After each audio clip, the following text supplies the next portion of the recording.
Pneumatic cylinder is a linear actuator powered by compressed air to supply force on a load.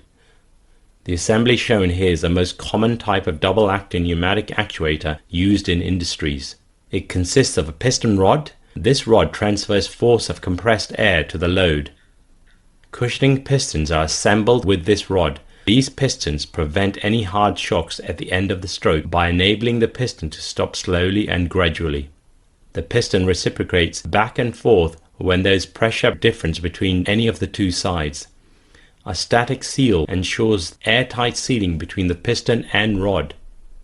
Piston guide rings are assembled to prevent metal-to-metal contact of piston and cylinder. Piston seal provides airtight sealing between the cylinder and piston. This whole assembly then goes into a cylindrical bore. This cylinder is generally made up of aluminium or steel. A cylinder cap encloses cylinder chamber in one end and the cylinder head encloses a chamber from the other end. Cushioning buffers and seals are installed on respective ends. Captive adjustable cushioning screws are installed on each end. These screws enable user to adjust the optimum cushioning at the end of the stroke. This whole assembly is held together with tie rods. These rods also provide compressive and tensile strength to the actuator. Air ports are screwed to the ends through which compressed gas flows in and out. A pneumatic valve is connected to these air ports using pneumatic hoses. The valve shown here is a 5-port 4-way valve. The ports A and B are connected to the cylinder. Port P is connected to the compressed air supply unit. Ports R and S are exhaust ports to which the pneumatic mufflers are attached. Now let's understand how a pneumatic cylinder works. The compressed air is supplied through inlet port P of the valve. The valve directs air to a particular direction, which we can observe in the animation. In this case, the air is directed to port A. This high pressure gas is then transferred to the cap end of cylinder through the pneumatic hose.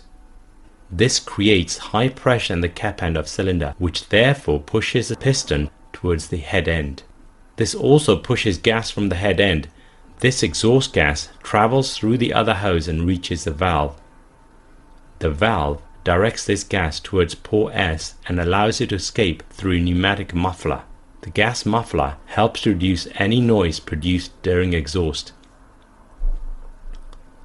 The process we just observed is the extension stroke of actuator. During a retraction stroke, the valve directs compressed air to the head end of cylinder. This causes the piston to return and air on the other chamber escapes from the exhaust port R. The theoretical force of actuator is the relative pressure on the piston multiplied by effective area of piston on which pressure is exerted. Here, the relative pressure is pressure of supplied air minus the atmospheric pressure. During extension stroke, compressed air can exert pressure on total cross-sectional area of piston. This gives us the expression of theoretical force as relative pressure multiplied by total area of piston. During retraction, the effective area of piston is reduced because the air cannot exert pressure on the area of rod. This gives us the expression of theoretical force as relative pressure multiplied by partial area of piston. Frictional losses on the interface of different surfaces also needs to be considered while designing pneumatic cylinder. The diameter of rod and length of stroke is also a determining factor for capacity of actuator.